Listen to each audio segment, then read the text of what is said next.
This had better be something urgent. He quietly edged down the dark stairs and picked up the trilling phone. "Hello," he answered cautiously. "Is this Bill?" said a deep-voiced man with a thick Cockney accent. "Bill Britton?" "Yeah, that's right. Who's this?" "Don't worry about that, mate. Just think of me as a friend, Billy boy. Your little guardian angel, perhaps. Now listen, Bill. You're going to have some visitors, early in the morning. About 6.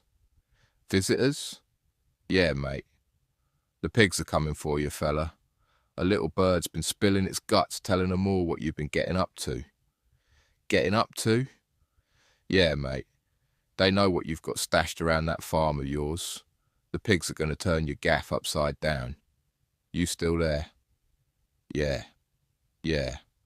I'm still here." "Good man. Anyway, listen to me. You have to get shot of anything dodgy, all of it. They're going to go over your place with a fine tooth comb, mate. Any opportunity, they're going to nab you. Know what I mean?"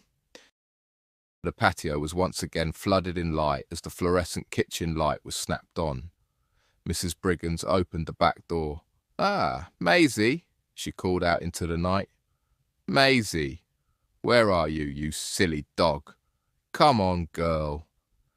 But Maisie didn't appear as usual, frantically wagging her plumed tail. Mrs. Briggins tutted and disappeared back into the kitchen, appearing just moments later out on the patio dressed in a thick grey overcoat and brandishing a torch. She shone the bright pool of light all around. It illuminated the neatly arranged flower beds and the decrepit white windmill, but there was absolutely no trace of her much-loved dog. "Maisie," she called out plaintively. Mrs. Briggins edged further out into the dark garden. She very carefully, with one heavily wrinkled hand clinging tightly onto the handrail, descended the wide stone patio steps. "Maisie!" she hissed impatiently. "Where are you, girl?" She fully anticipated Maisie shamefacedly turning up, having rolled in something unspeakable. "That's all I need at this hour," she mumbled as, swinging the bright torchlight from left to right, she slowly made her way down the narrow path towards the rear of the garden. Suddenly, she heard a snatch of sound whispered on the ice-cold breeze. The old lady immediately stopped. "Maisie?" Once again she was convinced she'd heard a faint whimper. It seemed to be coming from the untidy area of the garden. Just as the long northbound train was almost exiting the small station, the fast London-bound train, its carriages a blur of intense light, hurtled through, without stopping. In the fraction of time between the two trains passing each other, Vamika's bench had suddenly been vacated. Dixon, unnerved by the speeding trains, switched off the music and removed his headphones. As he did so, he heard the quite unmistakable sound of stones being crunched underfoot down on the wide, dark railway tracks that passed through the two platforms. "Hello?" The slow, soft crunching continued. "Hello? Who is there? Are you playing a game with me?" Dixon's curiosity got the better of him. He edged closer and closer to the edge of the platform. "Come on now," he called out. "Enough is enough. Who is there? Show yourself." This was no friendly pet Labrador. Vamika snarled, flashing her fearsome fangs. "Shit!" The amorphous black blob quickly began to form a recognizable shape right before her very eyes. No, this just couldn't be happening. This couldn't possibly be true. But it was. A huge black panther suddenly appeared before her. Vamika lowered her head and slowly began to rise up from her crouching position. Sally stopped and slowly began to back away. The cat stepped forward. Sally stepped back. Unblinking, Vamika's emerald eyes completely focused in on her. Oh my God. Convulsed with fear, her bottom lip began to tremble. How on earth was she ever going to get out of this? Sally immediately thought of her mum and dad, at home, completely unaware, safe in their bed. She desperately wanted them to help her.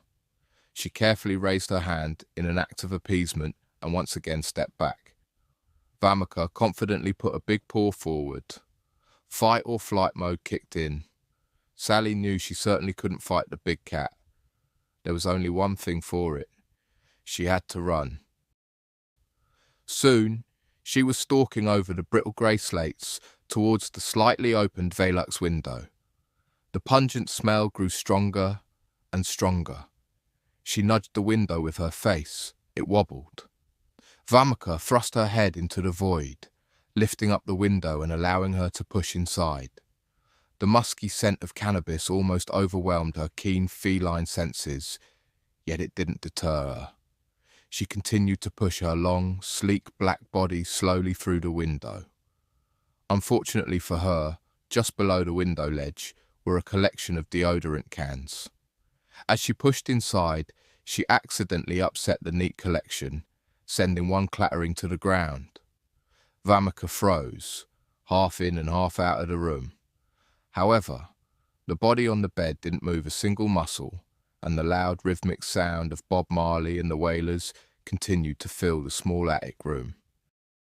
The panther snarled and took yet another step closer. It was definitely going to have to be the latter. She had been the county's top cross-country runner at school. Surely she could outrun this thing, couldn't she? 1, 2, 3. Sue span around and raced off up the road. She dared not even look behind her. Every moment was precious. She had to put some serious space between her and the ferocious feline. Her large, expensive leather bag banged annoyingly against her shoulder. She slid the strap off, sending it crashing down onto the pavement, disgorging its contents of lipsticks, glasses, perfume, pens and pad. Like her discarded heels, they were just mere possessions. In this brutal fight for life, they now meant absolutely nothing. She could hear the cat closing in on her. Sue screamed and tears filled her eyes. "Help! Help me, please!" She spotted an open gate. This was her only chance to save herself. "Pulling up here, Kev. There's a little lay-by. Are you fucking mad, Bill?" "I'm not stopping. No way. Just pull in here," said Bill calmly. "Then we'll see what the twat wants." Kevin reluctantly pulled onto the rough lay-by and the black Mercedes swung in close behind. "Right. Time to find out what this fucker wants." "Nah, Bill. Don't get out, mate. Let him come to us."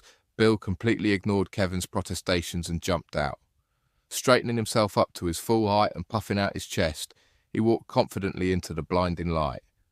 The blacked-out window on the passenger side slowly edged down. "You want something, mate?" "Mr. Britton?" "Yeah. What of it?" "Where are you going tonight, Mr. Britton?" "What the fuck's it got to do with you?" He studied the man's chiseled face carefully. "Who the fuck are you anyway? The pigs?" The man smiled sardonically. "So, what you doing out so late, Mr. Britton?" "I'm just out for a drive." "I find it clears my head. Is that so?" "Yeah." "With your young male friend?" "Yeah, that's right." "Out for a late night drive in the woods with a young lad?" "Bit of an age gap between you two, ain't there?" "You got some sort of problem with that?" "No, Mr. Britton. Each to their own is what I say. It is the 1990s after all." Sensing the tense atmosphere, the driver suddenly piped up. "So, you're not out hunting a certain big cat then?" Her ears then picked up a far-off sound. An engine. It sounded like a van. "Help me!" she shrieked at the top of her lungs. The van belonged to a local builder, Dave Bruce, who, with his workmate, Chris Watts, was returning to a job after lunch. "Look at that, Chris." "What?" "That bike over there. Look, its wheel is still spinning. Maybe someone's come off. Or someone's gone for a piss. Nah, that's a girl's bike." "Hate to break it to you, but girls do it too, mate," replied Chris with a grin. "I know that, you daft sod." "Nah, something just doesn't look right." Dave stopped his white escort van, jumped out and walked over to the discarded bike. Chris reluctantly climbed out too. Dave shook his head as he stood over the girl's racing bike. "I don't like the look of this." His workmate then noticed the crushed foliage and the impromptu track that had been created and now led into the darkness of the wood. Someone's gone in there. Looks like they were in something of a hurry too. Shh, snapped Dave. Did you hear that? Hear what? A scream.